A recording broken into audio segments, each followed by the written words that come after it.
क्या रद्द होगी राहुल गांधी की नागरिकता? मोदी सरकार लेगी बड़ा फैसला।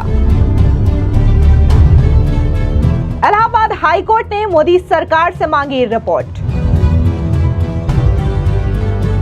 राहुल गांधी की नागरिकता पर याचिकाकर्ता विघ्नेश शिशिर का बड़ा दावा।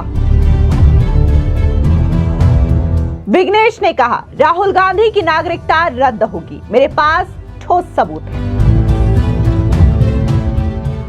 लोकसभा सांसद राहुल गांधी की मुश्किलें थमने का नाम नहीं ले रही है।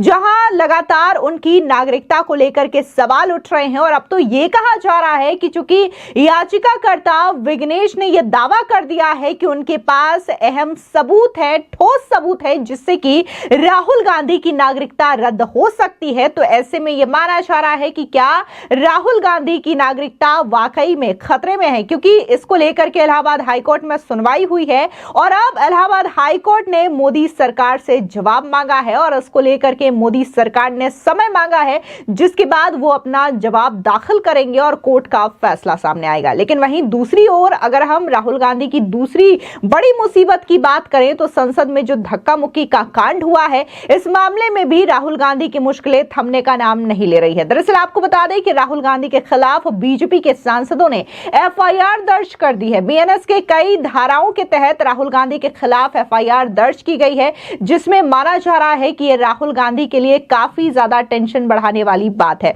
तो वहीं लोकसभा और राज्यसभा दोनों ही सदनों को स्थगित कर दिया गया है। इसके अलावा जो लोकसभा के स्पीकर हैं, उन्होंने बकायदा एक आदेश भी पारित किया है, जिसके तहत जो संसद का एंट्री पॉइंट है वहां पर अब किसी भी तरीके का प्रोटेस्ट कोई नहीं कर सकता। दरअसल आपको बता दें कि कल बीजेपी के सांसद प्रोटेस्ट कर रहे थे और इस दौरान राहुल गांधी अचानक वहां आते हैं, बीजेपी के सांसदों के साथ धक्का मुक्की करते हैं, जिसके बाद बीजेपी के 2 सांसद घायल हो जाते हैं और वहीं महिला सांसद ने इस बात का आरोप लगाया कि कैसे राहुल गांधी ने उनके साथ बदतमीजी की है। तो ये पूरा का पूरा मामला तूल पकड़ रहा है। इस मामले को लेकर के राजनीति चरम पर है। इस बीच आपको बता दें कि इलाहाबाद हाईकोर्ट की लखनऊ बेंच ने कांग्रेस सांसद राहुल गांधी की नागरिकता के मामले में दायर जनहित याचिका पर गुरुवार को सुनवाई की। अदालत ने केंद्र की मोदी सरकार को इस मामले में अब तक की गई कार्रवाई का रिपोर्ट मांगा है। 24 मार्च तक इस रिपोर्ट को पेश करने का निर्देश मोदी सरकार को दिया गया है। बता दें कि सुनवाई के दौरान अदालत ने केंद्र से पूछा कि याचिकाकर्ता द्वारा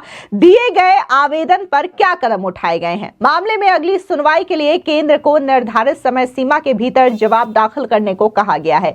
याचिका में राहुल गांधी की दोहरी नागरिकता को लेकर के सवाल खड़े किए गए हैं, जिस पर अदालत ने केंद्र से स्पष्ट रुख पेश करने की अपेक्षा जताई है। आपको बता दें कि राहुल गांधी के खिलाफ याचिका दायर करने वाले विघ्नेश शिशिर ने बड़ा दावा करते हुए यह कहा है कि राहुल गांधी की नागरिकता रद्द होगी। याचिका ठोस है, हमने गृह मंत्रालय और हाईकोर्ट में पुख्ता सबूत भी पेश किए हैं।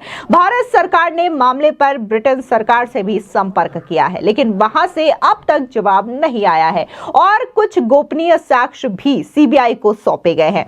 हमने रायबरेली एमपी एमएलए कोर्ट में 150 आईपीसी के तहत एक अलग एफआईआर दर्ज कराने की तैयारी भी की है। आपको बता दें कि इस मामले में लखनऊ हाईकोर्ट में गुरुवार को सुनवाई होनी थी, लेकिन ये सुनवाई टाल दी गई। केंद्रीय गृह मंत्रालय ने जवाब दाखिल करने के लिए 8 हफ्ते का समय मांगा है। अब अगली सुनवाई मार्च 2025 में होनी है। दरअसल 1 जुलाई 2024 को कर्नाटका के वकील और बीजेपी सदस्य एस विघ्नेश शिशिर ने इलाहाबाद हाईकोर्ट में एक याचिका दायर की। इसमें राहुल गांधी पर ब्रिटिश नागरिकता के आरोप लगाए गए हैं। याचिकाकर्ता ने 2022 के ब्रिटिश सरकार के कॉन्फिडेंशियल मेल का हवाला दिया है। विघ्नेश शिशिर ने भारतीय नागरिकता अधिनियम 1955 की धारा 9(2) के तहत राहुल गांधी की भारतीय नागरिकता रद्द करने की मांग की है। शिशिर ने यह तर्क दिया है कि राहुल गांधी की संसद की सदस्यता रद्द कर दी जाए, क्योंकि लोकसभा चुनाव वही लड़ सकता है जिसके पास भारत की नागरिकता हो। इसके अलावा दूसरी ओर बीजेपी नेता सुब्रमण्यम स्वामी ने भी दिल्ली हाईकोर्ट में राहुल गांधी की नागरिकता को लेकर के चुनौती दी है और याचिका भी दायर की है। हालांकि अदालत ने कहा था कि इलाहाबाद हाईकोर्ट की बेंच में दायर याचिकाओं पर स्पष्टता मिलने के बाद वो मामले की सुनवाई करेगी। आपको बता दें, अगर राहुल गांधी 2 पासपोर्ट केस में दोषी पाए जाते हैं तो उन पर भारतीय संविधान के आर्टिकल 9(2) के तहत कार्रवाई की जाएगी। इसके बाद राहुल गांधी पर अपनी नागरिकता छिपाने और गलत जानकारी को लेकर के भी मामला चलेगा। नागरिकता कानून 1955 के तहत कानूनी प्रावधानों का उल्लंघन करने पर 5 साल की सजा सुनाई जा सकती है। इसके अलावा 50,000 रुपए का जुर्माना या फिर सजा और जुर्माना दोनों ही लग सकते हैं। इसके अलावा भारतीय नागरिकता खुद ब खुद खत्म हो जाएगी। यानी कि राहुल गांधी की नागरिकता की जो बात यहां पर सामने आ रही है, अगर यह बात सही होती है तो राहुल गांधी के लिए एक साथ 2 मुसीबत होगी। न सिर्फ उनकी भारतीय नागरिकता रद्द हो जाएगी बल्कि राहुल गांधी को जेल भी जाना पड़ेगा। तो वहीं दूसरी खबर की बात करें, जहां पर संसद में राहुल गांधी के खिलाफ लगातार बीजेपी के सांसद प्रोटेस्ट कर रहे हैं, तो इसको लेकर के बीजेपी के सांसदों का बयान भी सामने आया, जहां पर बीजेपी के सांसद निशिकांत दुबे ने राहुल गांधी और कांग्रेस पार्टी पर जोरदार हमला बोला। उन्होंने 19 दिसंबर को हुई धक्का मुक्की की घटना को गुंडई की पराकाष्ठा बताया और यह भी कहा कि कांग्रेस पार्टी यह सोचती है कि वो भारत के राजा है और सिर्फ राजशाही करने के लिए आए हैं। सुनिए निशिकांत दुबे का ये बयान। क्या है कि हम लोग सभी मकर द्वार के ऊपर आंदोलन कर रहे थे 10 बजे से, जैसे आज यहाँ खड़े हैं महात्मा गांधी जी की प्रतिमा के सामने। मैंने पहली बार देखा कि कोई पॉलिटिकल पार्टी, ये चौथी टर्म का मैं सांसद हूँ और मैंने पिछले 18-20 साल में जो चीजें देखा है उसमें अनुभव किया है कि कोई पॉलिटिकल पार्टी कहीं आंदोलन करती है तो उस बीच में कोई आता नहीं है। रोज कांग्रेस वाले मकर द्वार पर आंदोलन करते थे, हमारे बीजेपी के कभी कोई सांसद नहीं थे। कल उन लोगों को मैंने जो है सीधा आते हुए देखा, फिर बाद में मैंने देखा कि प्रियंका जी नीचे बैठ गए, तो मुझे लगा ठीक है चलो वो भी आया, हल्ला हंगामा करेंगे, हम लोग भी करेंगे। उसके बाद मैंने देखा कि राहुल गांधी जी मकर द्वार के ऊपर चढ़ रहे हैं, तो मेरा और नीरज शेखर यही है बगल में, हम दोनों का नजर पड़ा और हम दोनों ने डिसाइड किया कि इसको पैसे से देना है, जिससे कि ये जो इंटेंशन है इसका कि धक्का मुक्की करे कोई, तो उसको हमने पैसे दे दिया। पैसे दे दिया तो वो चढ़ गए ऊपर। चढ़ने के बाद उन्होंने कोनियाक को, प्रताप सारंगी जी को, हमारे बगल में संतोष पांडे जी हैं, इनको, मुकेश राजपूत जी को, ये तो बेचारे बच गए, धक्का तो इनको लगा। और ये इन सबों को जो है, संबित पात्रा भी वहां खड़े थे, इनको भी धक्का लगा। तो सबको जो है उन्होंने, मतलब आप समझिए कि गुंडागर्दी की जो पराकाष्ठा थे, जब वो चढ़ गए ऊपर तो फिर उनको धक्का मारने के ऊपर आवश्यकता नहीं थी। उन्होंने धक्का मारा, प्रताप सारंगी जी घायल हो गए। आप कोनियाक, जिसके लिए कि आज हम लोग खड़े हैं, कि नॉर्थ ईस्ट की एक महिला, शेड्यूल ट्राइब महिला, जिसके एकदम करीब आ गए, महिला को मतलब वो बयान नहीं कर पाई, वो राज्यसभा में रोई। और उसके बाद वो संसद की तरफ चले गए और फिर संसद की तरफ से आकर प्रताप सारंगी जी, जिनको हम लोग व्हील चेयर पर बैठाए हुए थे, डॉक्टर देख रहा है उनको, वहां आकर करे कि ही पुस्ट मी, ही पुस्ट मी, ही पुस्ट मी। आप समझिए कि एरोगेंसी की एक पराकाष्ठा। और पहली बार मुझे किसी पॉलिटिकल पार्टी में एक जो घटियापनी, गुंडागर्दी या गांधी परिवार का जो ये है कि हम राजा हैं, हमारे सामने कोई नहीं है, उसका काला चेहरा कल हमने देखा। और जिस तरह हमारे सांसदों के साथ उसने धक्का मुक्की की, दुर्व्यवहार किया, और उसके बाद उसमें जो कोई रिमोर्स नहीं था, ये मेरे संसदीय जीवन की ये पहली घटना थी। और मैं इसको मानता हूं कि 2001 में इसी दिसंबर के महीने में 13 दिसंबर को पाकिस्तान ने हमारे संसद पर हमला किया था।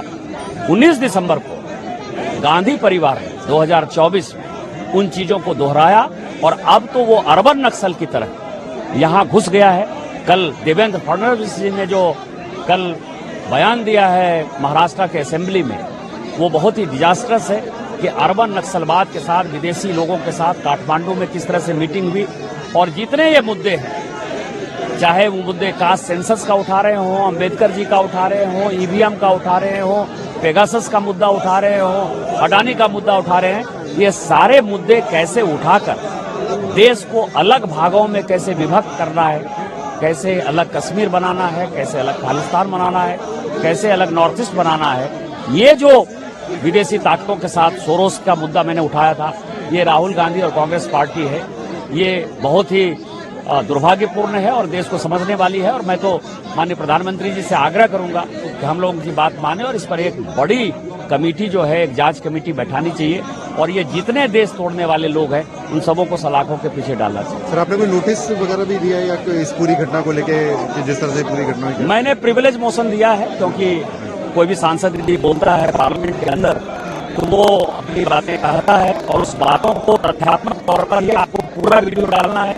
माननीय अमित शाह जी के वीडियो को उसने तोड़ मड़ोड़ कर पेश किया है, इसलिए मैंने राहुल गांधी जी के खिलाफ प्रिविलेज मोशन दिया। सर कल की तस्वीरों में एक चीज भी दिखी थी, जो राहुल गांधी वापस आए, तो उनका क्या एटीट्यूड, किस तरह से वो कह रहे हैं? यही तो मैं कह रहा हूं ना कि वो सिंपैथी एक 70-72 साल के बुजुर्ग जिनको खून बह रहा है, जिनको डॉक्टर देख रहे हैं, वहां आकर वो कहते हैं, पप्पू यादव जैसे गुंडे के साथ आए वो, ही पुस्ट में मतलब आप समझिए कि 70-72 साल का कोई 45 केजी का आदमी राहुल गांधी को धक्का दे देगा।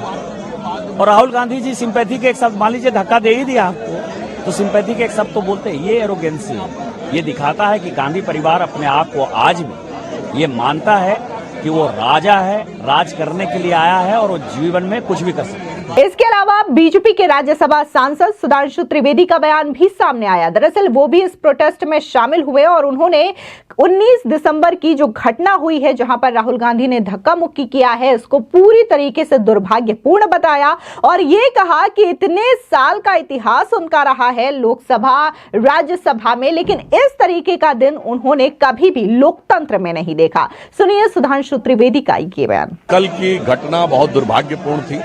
आप सब लोगों ने बात देखी कि हम लोग मकर द्वार पे प्रदर्शन कर रहे थे और उधर से विपक्ष के लोग आए और सीधे भाजपा सांसदों और एनडीए सांसदों की भीड़ में आकर घुस गए। कोई अव्यवस्था उत्पन्न करना उनका मंतव्य नजर आ रहा है, क्योंकि सबने देखा कौन अपनी जगह खड़ा था, कौन बाहर से आके अंदर आया। यदि उन्हें अंदर जाना था तो जैसे उनका परसों प्रदर्शन हो रहा था, हम लोग किनारे से अंदर जा रहे थे, वो जा सकते थे। आप देखिए कि हर द्वार के ऊपर एक रैंप भी बना हुआ है, यानी अगर आप सीढ़ी से न जाना चाहें तो बगल से दोनों तरफ से एक रास्ते हैं, वहां से न जाकर सीधे आना। और ये चलिए संसद के बाहर की बात, संसद के अंदर देखिए क्या हुआ कल लोकसभा के अंदर। उससे पहले राज्यसभा में माइक तोड़े जा चुके हैं, किताब फेंकी जा चुकी है, टेबल के ऊपर नृत्य किया जा चुका है। तो सदन के अंदर या सदन के बाहर कांग्रेस का एक ही सिद्धांत है कि कोई सूरत बदलना मेरा मकसद नहीं है, मेरा मकसद है कि हर कदम पे हंगामा होना चाहिए। महिला सांसद ने भी आरोप लगाया, कल गंभीर आरोप लगाया। देखिए नागालैंड की जो हमारी सांसद हैं, उन्होंने जिस प्रकार की बात कही वो अपने आप में बहुत संवेदनशील है और वो दुख देने वाली है। और इसके ऊपर जैसी संवेदना या संवेदनशील प्रतिक्रिया की अपेक्षा थी कांग्रेस से, वो न करके वो पुनः उसके ऊपर वही अपनी चिरपरिचित शैली में भ्रम, छल और प्रपंच की राजनीति कर रहे हैं। वहीं दूसरी ओर बीजेपी की सांसद बांसुरी स्वराज का बयान भी सामने आया। दरअसल उन्होंने राहुल गांधी के खिलाफ जो एफआईआर दायर की है उसको लेकर के अपनी बात रखी है। सुनिए बांसुरी स्वराज का ये बयान। जनप्रतिनिधि लोकतंत्र का सबसे बड़ा प्रहरी होता है, लेकिन श्री राहुल गांधी जी और इंडिया अलायंस के सभी मेंबर्स ये बात भूल गए हैं। केवल संविधान झलकाने से आप संविधान के रक्षक नहीं बन जाते। कल बार बार सिक्योरिटी फोर्सेज ने श्री राहुल गांधी जी से आग्रह करा कि अल्टरनेटिव पाथ ले लीजिए। वे जानते थे कि एक पीसफुल डेमोन्स्ट्रेशन चल रहा है, लेकिन तो भी वे जानबूझकर और दुर्भावना के साथ धक्का मुक्की करते हुए हमारे जो जितने भी मेंबर्स ऑफ पार्लियामेंट वहां पे पीसफुली डेमोन्स्ट्रेट कर रहे थे उनके बीच में से निकले। उन्होंने धक्का दिया, जिसके कारण हमारे 2 साथियों को बहुत गंभीर और गहरी चोट आई है। वे अभी भी अस्पताल में हैं। उनका ये हिंसात्मक रवैया केवल अशोभनीय नहीं है, आपराधिक भी है। इसीलिए उनके खिलाफ कल एक कंप्लेंट हम लोगों ने पार्लियामेंट्री स्ट्रीट थाने में दी है। इसके साथ साथ उन्होंने हमारी नागालैंड की बहन ऑनरेबल सांसद कोन्याक जी के साथ जो शर्मसार करने वाला रवैया अपनाया है, उसके लिए उनको माफी मांगनी चाहिए। कोन्याक जी ने पहले ही आदरणीय चेयरमैन राज्यसभा जी को शिकायत दे दी है, लेकिन मुझे लगता है कि कब जागेगा कांग्रेस के एमपीज का जमीर, उनको शर्म करनी चाहिए और माफी मांगनी चाहिए। फिलहाल इस पूरे मामले को लेकर के आपकी क्या राय है, कमेंट सेक्शन में जरूर बताएं। धन्यवाद।